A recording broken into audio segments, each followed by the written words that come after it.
Hey, it's Derek Sr. My question for you is, whose dream are you living? You know, just because we're alive doesn't mean that we're living. See, a lot of us are living and have been living and keeping someone else's dream alive most of our lives. And we only get one life to live. That's it.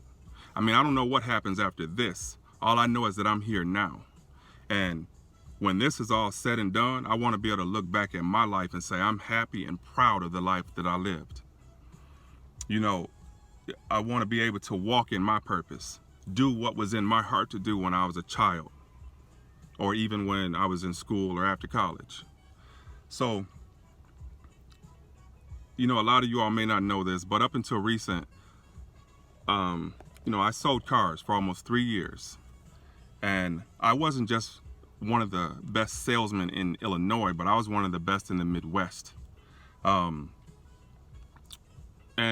after I left, I would get calls and people would ask me things like, well, why did you stop selling cars? Because you were so good at it, which was their expectations and limitations. And I'm going to come back to that in a minute. But every day I would get to work, I would purposely walk through the service department so I could speak to the technicians. I felt like we had a mutual respect for one another, so I made it a habit to greet them every morning. And every morning I would ask them how they were doing. And one technician in particular would always respond, "Oh, I'm living the dream." So one day, after greeting him and he told me he was living the dream, I stopped and I turned and I asked him, I said, well, whose dream are you living? And he looked up in the sky and he tried to come up with a cool answer. Excuse me, but he really couldn't. So he just kind of looked at me and he says, well, I don't know whose dream I'm living, but it pays the bills, which is what inspired my topic. Whose dream are you living? Are you walking in your purpose? Are you doing what's in your heart to do? When you go to sleep every night and you wake up every morning, where are your thoughts, your energy, and your efforts going?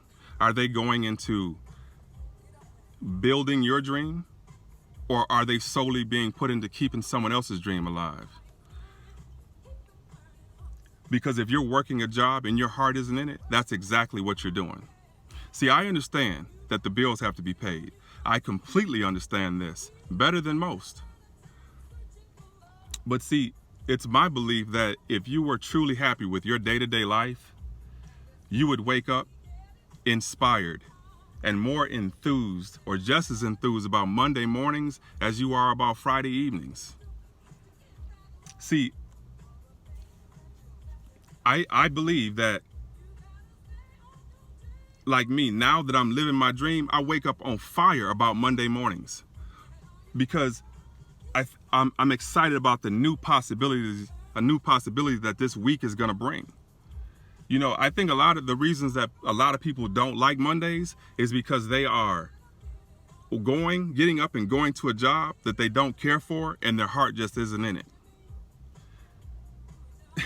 All the while, that job they're going to, those owners, I'm sure they love their Mondays because they spend their Mondays at home, probably with their families, or maybe even in the Caribbean somewhere, maybe even both. All the while, you get up and you put your thoughts, your energy, and your efforts into keeping their dream alive, solely for a paycheck, in which a paycheck a lot of times is a pacifier that keeps us from focusing on our dreams and our goals and walking in our purpose. So, coming back to me being one of the best salesmen in the Midwest, I sold on average 50 plus cars a month, where, the average salesperson is probably selling 8 to maybe 12, maybe 15 cars a month. So, I know my worth in any situation, but in this situation, I knew exactly what I brought to the dealership. So one day I'm talking to the manager and I let him know that I had a timeline as to when I was going to be leaving the car dealership or leaving the car business. And he kind of responded by downplaying, what I said by saying, well, Derek, you make at least $250,000 a year selling cars. So there's no way you're going to leave the car business. I said, well, I'm telling you my plans. And as long as my plans align with God's plans for me, that's exactly what's going to happen. See, these were his limitations and expectations on my life. And as far as me making $250,000 a year, that didn't mean anything to me because money truly isn't everything. See, especially when your heart isn't in it. And see, I don't let people put expectations and limitations on my life, and neither should you. Those expectations and limitations that he had on my life, I believe were a reflection of the ceiling that he has on his life, which has absolutely no bearing on mine.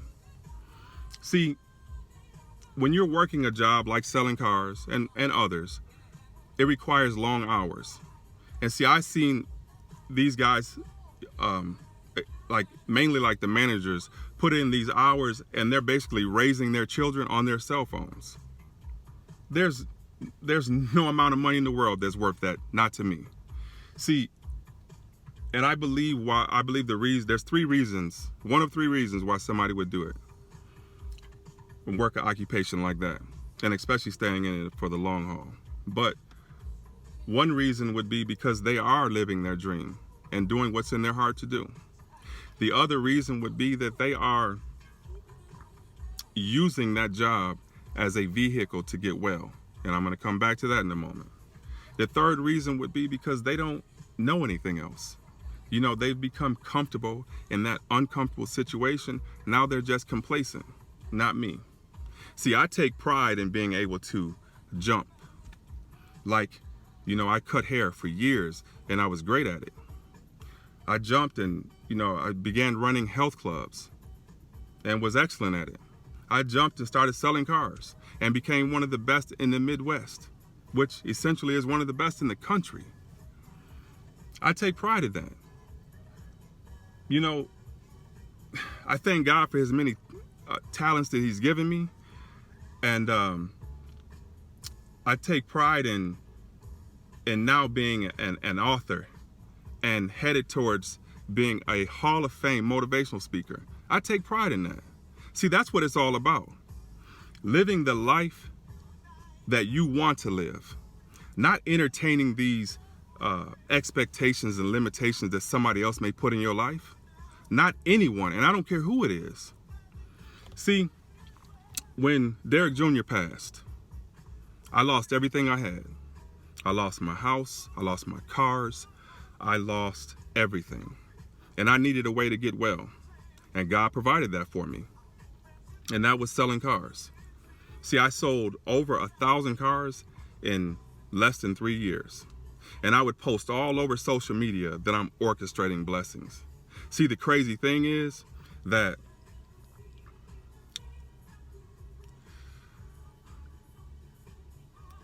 I was orchestrating these blessings, and when I first started selling cars, I didn't even have a car of my own. So I'm orchestrating all these blessings, but I'm getting a ride to and from work. So from day one, someone would refer to me as a car salesman. I would tell them, no, I'm not a car salesman. I'm a man that sells cars. There's a difference. See, I only got in the car business to get well. I needed temporary help. So just like Section 8 or public aid, I got in it to get well. Then once I was well, I continued to use selling cars to sponsor my dream and my purpose. See, just like Section 8, public aid, a lot of times you get in it, you get out of it because somebody else needs that spot that you're in. See, that was burning in me for months, even at the height of my car selling career, or season, should I say, because I believe God was telling me it was time for me to step into my purpose and step out of that spot I was in because someone else needed it more than I did. Listen, I'm dropping gems for you. I need you to hear what I'm saying because it doesn't matter what it is, whether it's relationships, job, your living situation, there's a season for everything. And your season for your situation may have come and gone, and God may have something bigger and better for you. And see, once you know your worth, once you know that you're an eagle, you do not let somebody lock you in a chicken coop. See, because an eagle can't spread his wings. He's too big. He won't fit in a chicken coop. And if he does, I guarantee you, he's going to be uncomfortable. Just as uncomfortable as I was and you are working and living somebody else's dream. So now listen, I don't want you to say, well, D Senior said I need to quit my job. Because no, D Senior's not telling you that. But what I am telling you is that you only get one life to live. And you need to live it doing what you want to do. You need to live it to the point where you are just as happy and motivated on Monday mornings as you are on Friday evenings. Live your life to the point where you can look back and say, I am happy and proud of the life I lived.